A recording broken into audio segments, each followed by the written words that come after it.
Thank you guys, everyone, for being here tonight and taking time out of your evening and your weekend to kind of celebrate my campaign kickoff. It means a lot. I'm really honored that Delegate Mullen was here tonight. I know I love his support and his politics, and I think everybody in this room speaks for me when I say the last 7 years you have done so much for Virginia and the district, and we are incredibly grateful. Yeah, Mike.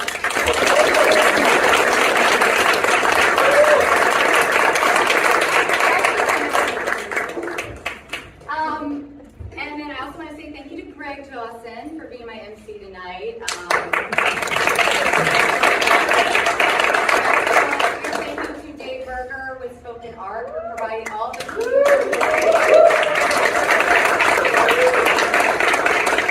and then the other Dave, my husband, who provided the ABC license in alcohol, so you can enjoy it. And I really wanted to say, unfortunately, I don't think any of them are here, but that have helped me recently, but the Historic Triangle Dems have been amazing, making this process to become a candidate a little easier. And thank you to Tim for getting our location here tonight and also connecting me with my most recent new staff member, Rebecca Lesser, who is just been with me a few days.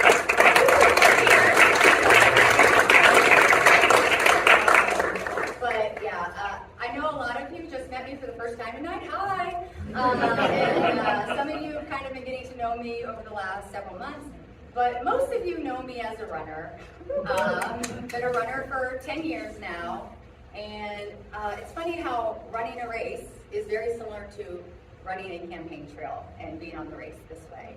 And I say that because if you know a runner, they're a little stubborn, strong-willed, very determined, and can kind of push their minds and their bodies past limits that sometimes they don't even understand, and they don't like to give up. They have a bad race, if they have a bad run, they're going to get up the next day, lace their shoes up, and just train harder to go to the next goal. And I think that is incredible training for this. Every day is different. Jim pointed out, you're doing so much, also Greg pointed out, and all the meetings, all the people, but that's how you win the race. You have to engage, you have to, meet all of those people. And ironically, most people, when you tell them you're a runner, when they're a non-runner, they go, that sounds horrible, why would you do that? And that's the exact same thing they say when they say I'm running for election. They're like, that sounds awful, what are you doing? But seriously, I just feel like this is where I'm supposed to be. I'm a born and raised Virginian, lived here all my life, grew up in Newport News, went on and got married at age 20, very young, had started my family at 22. And I think that I'm right for this race because I understand, like Mike said, everyday issues. We were a young family, we struggled, we lived paycheck to paycheck, sometimes behind paycheck to paycheck. And those are real issues that a lot of young families even now are experiencing. And I think moving forward, 2014, I separated and divorced my then husband, and I found myself to be a single mom with 3 daughters.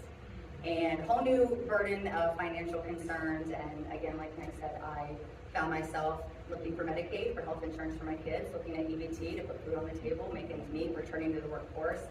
And it's funny because I look back and remember people being so negative about those types of resources, those types of programs.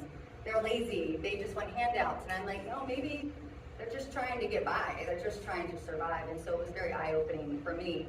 And it also showed me that these types of programs aren't built to help people. I was very fortunate to meet my now husband, and I'm in a much better financial place, but many people don't have that story.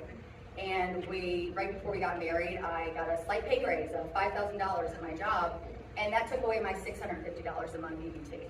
So $5,000 taxable dollars lost me $7,000 of food on the table per year. And those are the types of things people don't understand that keep them on these programs, because the idea of doing better, and if you can't do it quick and fast and in a hurry, you're going to end up actually worse than you started out. So once I got married, I got the opportunity to work at Matthew Whaley. Teachers and staff members here tonight, but I've been there 5 years, and that opened my eyes to a whole nother slew of issues. Lack lack of equity in education, not for the lack of the trying on the teacher's part, but you have them overworked, underpaid, understaffed, no resources, no tools, and that added up to not every child getting what they need and being met where they are. And I was like, okay, well, something else I need to be concerned about. And then COVID happens. Oh my gosh, COVID. And it just showed all the cracks. You saw, food insecurity to families that depended on 1 to 2 meals in our school system every day. You saw families that didn't have access to Wi-Fi, didn't have quiet spaces or routine or structure at home, so that the teachers that were creating an entire online system from scratch couldn't even teach their students. And we also saw people that didn't have financial security because they didn't have jobs at a guaranteed income. No longer have those jobs. They had to decide whether they want to pay their rent and decide whether or not they want to put groceries and food in their house or pay their electricity. And again, these are things that I don't see my opponents or a lot of other people currently in our House and Senate recognizing, that there are so many needs that need to be met in this community.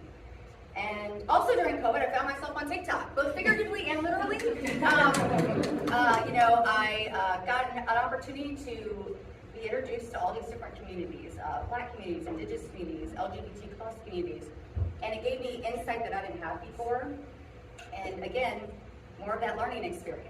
And I hate to say it, that we have to learn from, having it happen ourselves, but this is a way that I got to hear stories from these people that I would never have access to, because we're always around people that are more like-minded, more like our religion, more like our politics, more like our ethnicity or race, and because of that, we never get to know the other side of the fence. And I started learning from these experiences and these creators, and I started creating myself, and educating myself, and researching, and pushing back against conspiracy and disinformation, and found myself with 620,000 followers somehow. I don't know what happened there.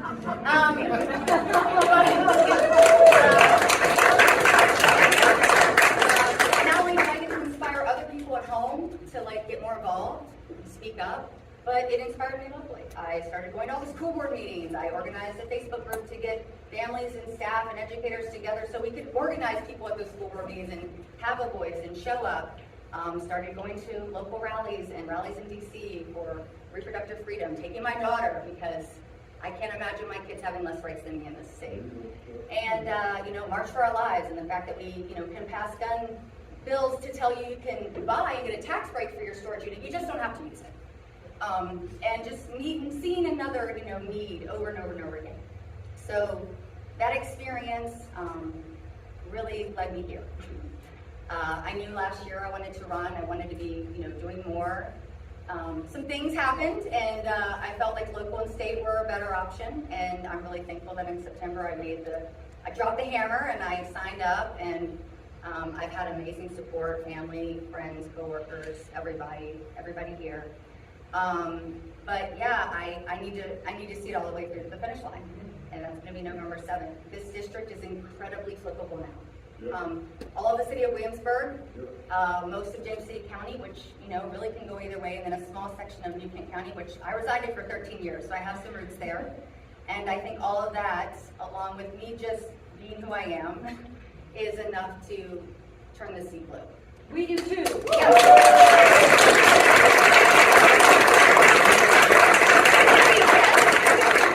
Everyone in this room, I also need you.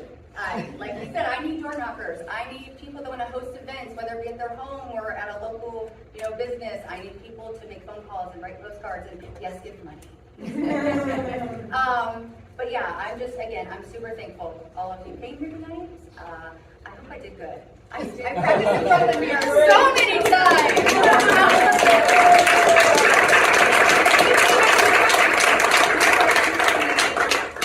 I would gladly take questions, but I know some of you don't know, are literally just meeting me. So if there aren't any, then just eat all the food and drink all the food. Have all the fun. Oh, I have a question. Have you given any thought to elder care? To what? Elder care. Elder care? Elder. Oh, elder care. Yes, I'm sorry. I'm like, I hear you. Yes. Not having money enough to take care of themselves. Yes, and I guess assisted living. And I think that falls back on even my experience in a different setting, but the same thing, that we're not, the financial lines are not actually meeting the needs. They're not accounting for housing costs, they're not accounting for food costs, they're not accounting for inflation basically. So we really need to see a shift in the number that you qualify for certain benefits. And we need to see that number go up. Because I just think that with the way things are and the way costs are, it's just not feasible. Yes. So do you think you can get your opponent to debate you? I have every intention of asking, and if she says no, I have every intention of making a press release the next day saying When you go to the legal women vote. yeah, I've joined up with them.